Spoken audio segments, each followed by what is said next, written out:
Assalamualaikum warahmatullahi wabarakatuh. Perkenalkan, nama saya Nyimas Adelia Mamai Fauzia dengan NIM 2019-104-01-104 dari Program Studi Teknik Kimia Fakultas Teknik Universitas Jember dengan mata kuliah Kecakapan Komunikasi dari kelas B dengan dosen pengampu Ibu Ari Susanti. Di sini saya akan mengungkapkan dan memberitahu tujuan saya mengapa saya membuat vlog ini. Saya membuat vlog ini untuk menganalisa adanya unsur-unsur komunikasi, faktor-faktor komunikasi, hambatan komunikasi apa saja yang terjadi pada konten atau video yang telah ditentukan. Video yang telah ditentukan yaitu berisi lomba debat antara Universitas Gadjah Mada dengan Universitas Pendidikan Nasional Denpasar dengan mosi diversifikasi pangan merupakan solusi terbaik dalam ketahanan pangan Indonesia. Sebelum itu, saya akan memberitahu bahwa komunikasi yang terjalin dalam perdebatan kali itu yaitu komunikasi verbal. Mengapa saya menyebutkan komunikasi verbal? Karena komunikasi verbal itu komunikasi yang terjalin dengan menggunakan kata-kata ataupun tulisan. Lalu unsur-unsur komunikasi. Adanya komunikator. Dalam perdebatan kali itu, komunikatornya adalah dua kubu, yaitu tim pro dan tim kontra.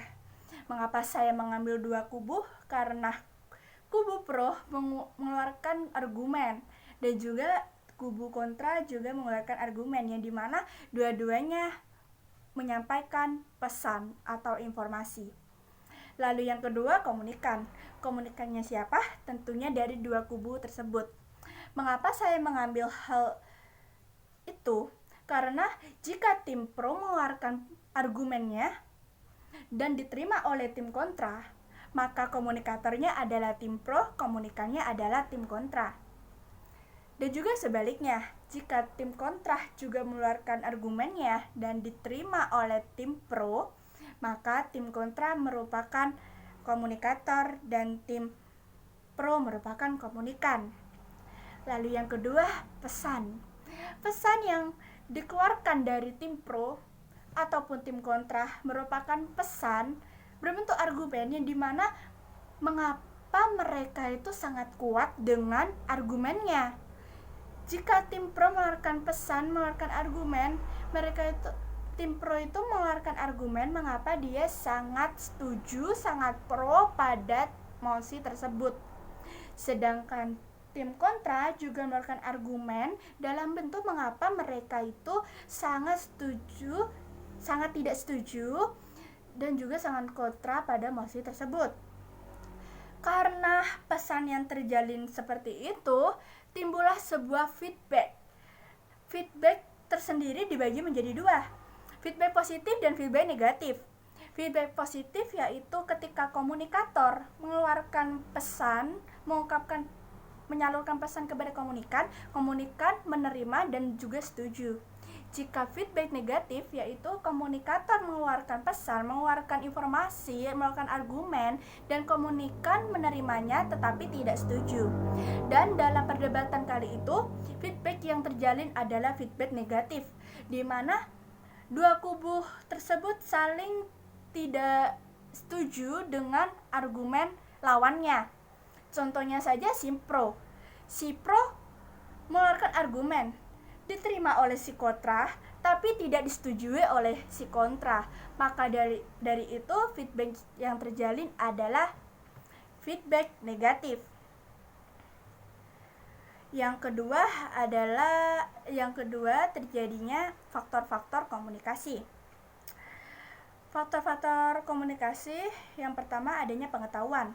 Perdebatan yang terjadi pada video itu merupakan perdebatan yang didasari dengan faktor komunikasi pengetahuan. Mengapa hal itu terjadi? Jika tidak didasari oleh pengetahuan, maka komunikasi tidak terjadi. Karena jika komunikator mengeluarkan pendapatnya tentang mosi tersebut, tetapi komunikan tidak paham dengan mosi tersebut dan tidak memiliki dasar pengetahuan tentang mosi tersebut, maka tidak terjalin komunikasi karena komunikan akan terus menangkap tanpa mengeluarkan feedback, dan hal itu juga tidak mendukung faktor komunikasi, karena faktor komunikasi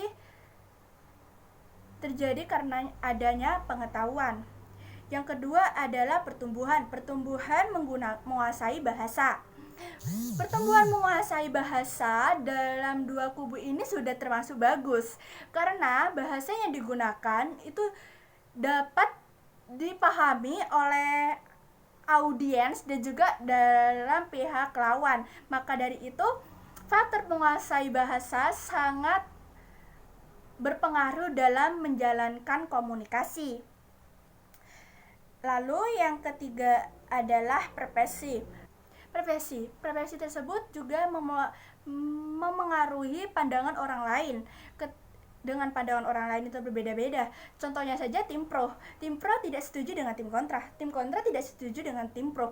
Maka dari itu dua-duanya juga terjalin persepsi, yaitu persepsi dengan sudut pandang yang berbeda. Dan yang keempat adalah peran atau hubungan. Nah, berhubung dua kubu ini memiliki peran yang berbeda, tim pro dan tim kontra, maka mereka menggunakan bahasa yang formal. Bahasa yang formal karena ini terjadi dalam lingkungan lomba perdebatan. Lalu saya akan menganalisa apa saja sih hambatan komunikasi yang terjadi pada video tersebut. Saya mengambil hambatan komunikasi internal. Berhubung hambatan komunikasi dibagi menjadi 3, yaitu hambatan eksternal, hambatan internal, dan juga hambatan semantik. Mengapa saya mengambil hambatan internal? Karena hambatan internal adalah pikiran dan perasaan untuk bersaing untuk mendapat perhatian. Nah, dalam perdebatan tersebut sudah dipastikan bahwa tim pro dan tim kontra terjadi persaingan, di mana hal itu juga termasuk hambatan internal. Persaingan tersebut dalam kubu pro, dia itu bersaing karena dia setuju dengan mosi tersebut, sedangkan kontra tidak setuju dengan mosi tersebut. Nah, persaingan ini dengan tujuan untuk memenangkan debat. Nah, sekian dari saya. Kurang lebihnya saya mohon maaf. Wassalamualaikum warahmatullahi wabarakatuh. Terima kasih.